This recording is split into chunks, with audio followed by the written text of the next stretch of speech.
আসসালামু আলাইকুম। কেমন আছেন সবাই? আশা করি ভালো আছেন। আজ আমি যাচ্ছি সিলেট থেকে ঢাকার উদ্দেশ্যে।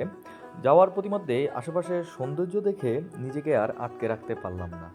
তারই পরিপ্রেক্ষিতে নিজের পকেট থেকে ফোনখানা বাহির করে সৌন্দর্য তুলে ধরার প্রচেষ্টা।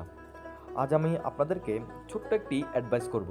যদি আপনাদের ট্রেন ভ্রমণ এবং সৌন্দর্য উপভোগ দুইটাই একসাথে নেওয়ার ইচ্ছা থাকে, তাহলে আপনারা অবশ্যই সিলেট টু ঢাকা এ পথে ট্রেন ভ্রমণ করবেন। অনেক সময় আপনাদের ফেসবুকে, ইনস্টাগ্রামে অনেক সময় অনেক ভিডিও আসে। বাস্তবে দেখা আর হচ্ছে ফেসবুকে দেখা অনেক ব্যবধান।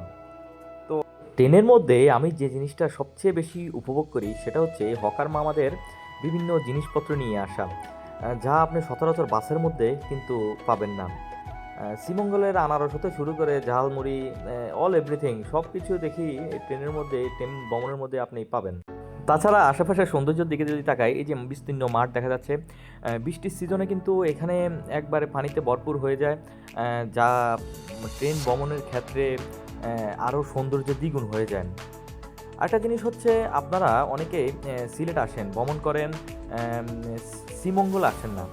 তো এই যে গহীন জঙ্গলটা দেখা যাচ্ছে, এটা হচ্ছে শ্রীমঙ্গলের লাউয়াছড়া জাতীয় উদ্যান, যেটা ওই জাতীয় উদ্যানটা ট্রেন ভ্রমণের মাধ্যমে কিন্তু আপনি এই যে ঢাকা টু সিলেট ট্রেন ভ্রমণের মাধ্যমে এই যে লাউয়াছড়া যে জঙ্গল, জঙ্গলের যে অপরূপ একটা সৌন্দর্য, জঙ্গলের মধ্যে দিয়ে ট্রেন যাওয়া, এই জিনিসটাও কিন্তু আপনি এই ট্রেন ভ্রমণের মাধ্যমে উপভোগ করতে পারবেন। তো আজ এই পর্যন্তই। ভালো থাকবেন, সুস্থ থাকবেন, আল্লাহ হাফেজ। আর অবশ্যই সিলেট আসলে নক দিবেন।